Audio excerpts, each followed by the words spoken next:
Every single language learner ever has experienced language learning burnout. Yes, all of them, even if it doesn't seem like it, even if they don't talk about it, they don't talk about it because they're ashamed and they're guilty and any number of things, but they do experience it. Personally, I'm an excellent example of language learning burnout. I used to have a cycle of burning out like literally once a week. It was terrible. Over the years, with lots of practice, lots of experiences, I have learned how to stop language learning burnout. So I want to share these strategies with you to both fix and prevent language learning burnout in the future. But first of all, what is language burnout? How do you know that you're burnt out and not just lazy or not good enough or all the other things that our brains tell us? How do we know it's an actual diagnosable language learning burnout? It's honestly really simple. You know you're experiencing language learning burnout when you want to learn a language, but it feels really frustrating, overwhelming, stressful.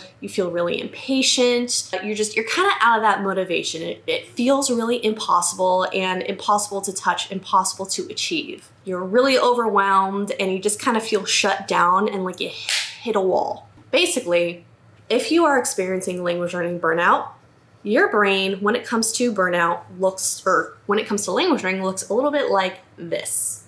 Just like you can't stop being overwhelmed by all the things that you want to learn, all the things that you have to learn, all the ways there is to learn it, all the things that you have to do in your everyday life besides learning a language, and trying to figure out where in your life you're supposed to put your language learning, all sorts of things. It's just too much. It's just too overwhelming. So when you are in this position, how did we get here and what can we do instead? Now, my first tip is arguably my most controversial take, and that is to take a break. Stop trying to learn languages, step away from it, put it to the side, go about your life without language learning.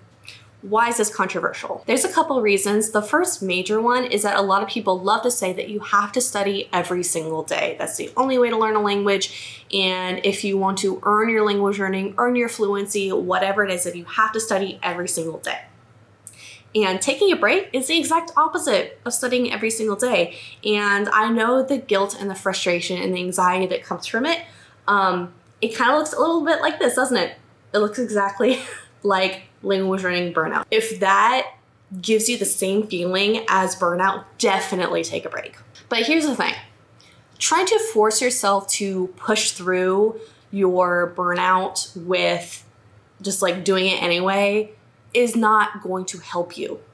It is not going to help. It will just continue to feel like this. This feeling will not go away. Because imagine, you feel like this and you think, wow, I am really just like bleh, frustrated, stressed, anxious, depressed maybe, all sorts of things. I am feeling this, and the way that I'm going to choose to fix this is just to change nothing. You're gonna end up there. Like if you try to respond to this with basically no changes, this isn't gonna change. Meanwhile, if you do take a break, you go from this and you're doing other things in life. You're not focusing on this as much.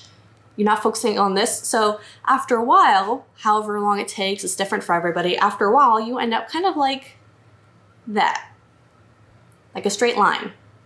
You're a little bit more calm, relaxed, clear-headed, and that will give you the opportunity that you need to reassess what you need to do and get back to your language learning. And if you're like me and you are really afraid of taking that break because you're afraid that if you stop learning a language every day, then you're just not going to get back to it and you're going to give up again, I hear you. Thing is, there's a difference between an intentional and an unintentional break. What is that difference? An unintentional break is one where you're kind of forced to take a break for whatever reason. Maybe you're really sick, maybe you get into an accident, any number of things. And then when you realize that you lost your streak or you just, whatever form taking a break, you feel terrible and you feel really stressed, and this mess is still there. It's actually worse. Meanwhile, if you take an intentional break, you're allowed to feel good. There's a reasoning behind it. There's a goal behind it. It's like you're being proactive to this feeling of stress and anxiety as opposed to reactive. And if you're proactive to that emotion and you take a break on purpose, then you're kind of getting control of that break. And you call the shots, you make the decision when it's time to go back to your language learning, as opposed to whatever it is outside of your control that decides when you get back to your language learning that you're afraid of. If you put yourself in control by intentionally taking that break, it can actually help you and work for you and get rid of that burnout and move forward. Now, generally, taking a break is something that I generally need to do to prevent or respond to the potential of language learning burnout. But my next tip is to just switch it up. A lot of people get very, very bored with a monotonous language learning routine. And this can be monotonous in the strategies that you're using, you're kind of at the end of it, or you need to practice more real life skills and not just sit there with a textbook. Or even if you've been focusing so much on studying and learning and less on enjoying, that can really lead to burnout because you're treating language learning as a job and an obligation and not something that's enjoyable and not something that's creative and inspiring and motivating. So in that case, yes, if you are feeling really bored by Duolingo and doing the same, pressing the same buttons, answering the same questions every day, and you're not really feeling like you're getting anywhere, feel free to mix it up. Use Language Reactor to watch, Netflix shows or videos on YouTube of vloggers in your target language, or any number of things like lyrics training. Using lyrics training to listen to music and use the app to do karaoke, do fill in the blanks, things like that. These days, there are so many different options for learning a language that are genuinely engaging and motivating that there is no reason for you to be bored and use language learning resources that are uninspiring to you. Because if you feel like you have to be doing the thing that you're doing to learn a language, you're going to burn out eventually. You can take a step back and do things that you want to do. So if part of this emotion for you is, I have this obligation to do this, you don't. Okay? If you are learning a language for fun, for your own interest, as a hobby, there is no obligation, and that obligation is just getting you all twisted up inside. Take away the obligation and do something fun, do something enjoyable, watch a popular show on Netflix, listen to music, do whatever it is that you enjoy doing in the target language. Do something a little bit more immersive, because languages are alive. They're not just words in a textbook. My next tip to prevent and stop language learning burnout is something that I am really guilty of, and that's to stop researching and start doing. What does this mean? If you are like me and you are obsessed with learning all the different ways there are to learn a language and all the resources and how they can help and all that kind of stuff, and seeing which one is right for you, which ones aren't right for you, but the problem is that you're spending all of your time researching these resources and strategies and everybody's opinions and trying to figure it out logically, what you're not doing is actually learning the language. A lot of language learners like to do this research as a form of procrastination, as a form of perfectionism. Once I find the perfect way to learn a language, then I will study the language.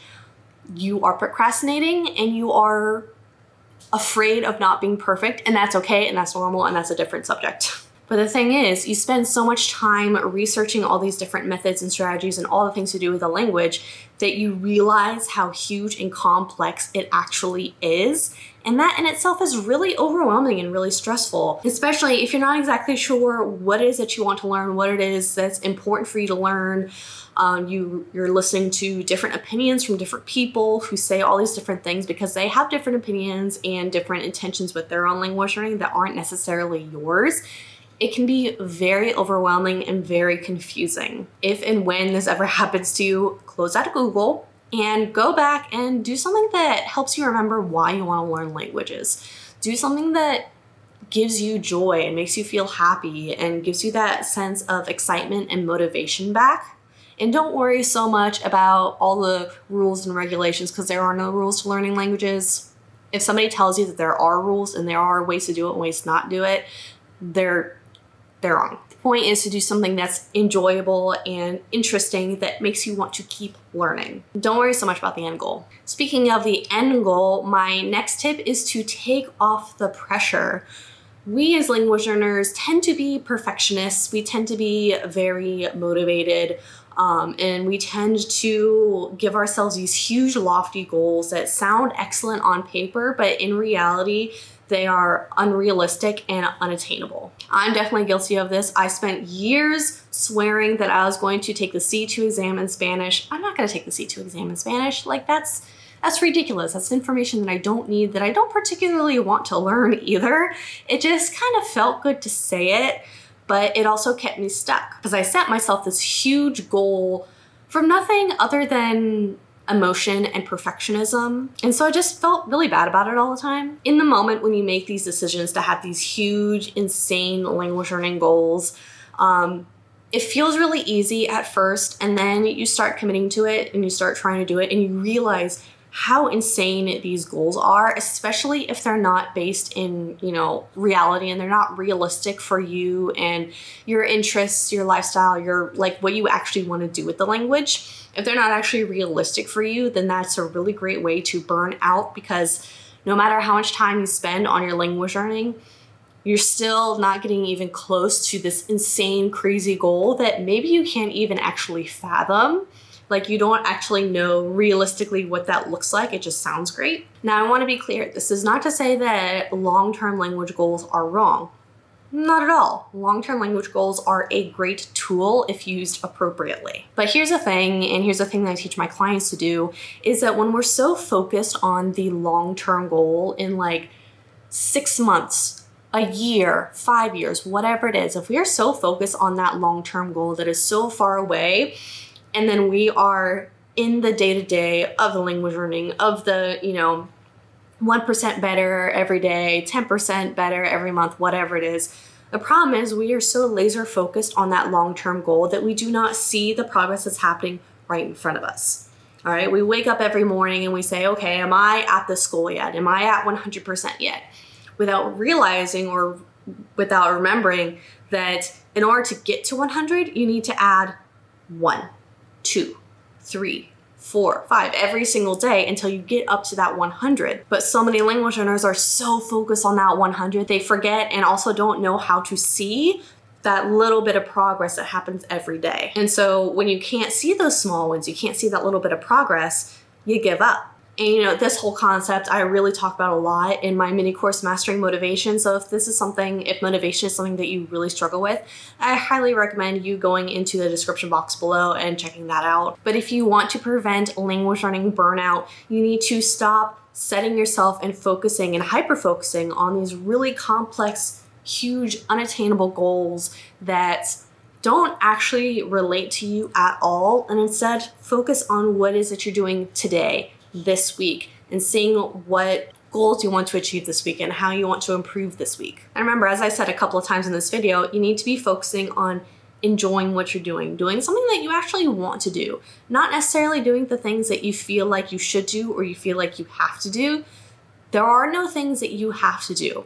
Okay, there are, for example, if you want to learn beginner vocabulary, yes, you do have to learn beginner vocabulary for a language, but you do not have to learn beginner vocabulary with flashcards. You don't have to learn beginner vocabulary with, a specific resource. You don't have to do it alone in your room if you don't want to. You don't have to do it with textbooks. There are so many different ways to learn even the most simple, basic components of a language that there's no obligation, okay? It's about being creative and understanding what resources are available to you. And if you want help with that, of course, I have my language app search below in the description box that can help you with that. But in language learning, I truly believe that there's nothing that anybody has to do. There's no, if somebody's telling you to do something that you really don't want to do, don't listen to them anymore, okay? We want to focus on things that you want to do and that you enjoy doing. Otherwise, you're gonna burn out every single time. That's it for this video. I hope it helped you to learn how to prevent and stop language learning burnout before it happens, hopefully. If you enjoyed this video, make sure to subscribe and hit the bell to be notified when I post a new video every single week. And if you really want a gold star, go to the link below in the description and take the free quiz. I will send you personalized recommendations for your language learning, totally free based on your responses to the quiz. I'll see you there.